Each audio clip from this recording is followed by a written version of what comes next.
tuleb hea pall sinna 5 kasti joone juurde ja kui vabalt on seal ja tuleb värav ja kui vabalt oli seal, oli see Kristjan Pelt, vabandust, jah, number 3, Kristjan Pelt, selle värava autor ja kui lihtsalt see nüüd tuli, oli Vaprusel siin 2 minutit, aga ees on.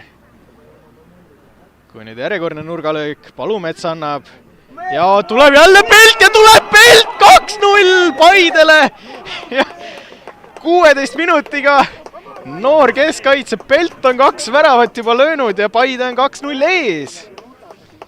Ja väga efektselt Turr läheb seal mööda, leiab ka Palumetsa, kes leiab Saarma, Saarma läheb löögile ja ainult jalaga tõrje ja tulebki ikkagi 3-1 Paidele.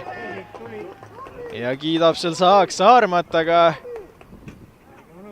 kes see seal väravalööjaks oli see vist Siim Luts. Kõik käis väga kähku ja Voolaiult ikkagi. Tänase võidu üks peaarhitektidest, Kristjan, kuidas tunne praegu on hooaega niimoodi alustada, kes kaitse 2 väravat? See on ebatavaline muidugi, aga ma ütleks, et see ju pole mu põhitöö ja põhitöö kaitsmine oli täna natuke selline rabe veel, aga muidugi see on, ma ei mäleta, et ma oleks niimoodi 2 väravat löönud väga pikalt.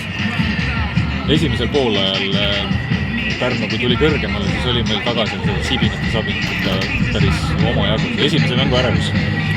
Jah, kindlasti, seda ka, et väga muud ei ole ka jälle. Mingid tingimused kõik väga head, lihtsalt esimesed mängud vajavad sisseelamist, aga peamine, et tulemust oli ära. Ma usun, et kõik on rahul. Karel, debüüt Kodukandi klubi eest on tehtud 3-1 Pärnu Vapruse vastu võõrsil esimeses voorus. Võiduga võib rahule jääda. Külm oli, aga mäng, kuidas kokku võtad? Kindlasti väga palju häid momente lõime ja olen rahul sellega, et suutsime rünnaku faasis nagu tekitada väga palju ohtlikke momente.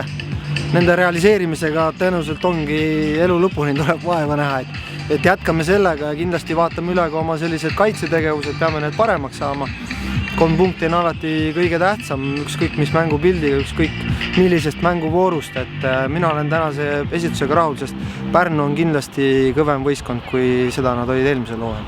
Tuleb olla hoolika mees ja varem need Pärnu nagu rünnakuüritused nagu maha võtta või siis ise veel parem rünnata, aga nüüd nagu nii naiivselt loota, et me nüüd siin iga voor 5 ja 6 lööme Pärnu taolisele võistkonnale, et päris nii ei saa, et kindlasti peame ka nagu oma sellised kaitseolukorrad üle vaatama, aga fakt on ka see, et Pärnule tuleb au anda, et nad on head, kiired poisid ees ja kui seal on palju ruumi, siis neid momente nad suutsid luua täna küll, jah. Paidel üks löödud on ainult paremaks minna nüüd. No kindlasti. Kuidas Robiga kukkus päris olulisest? Pigem midagi vist väga hullu ei olnud, et libises ja korra käis seal mingi asi jalast läbi, aga pigem hilisem reaktsioon oli, et kõik on hästi.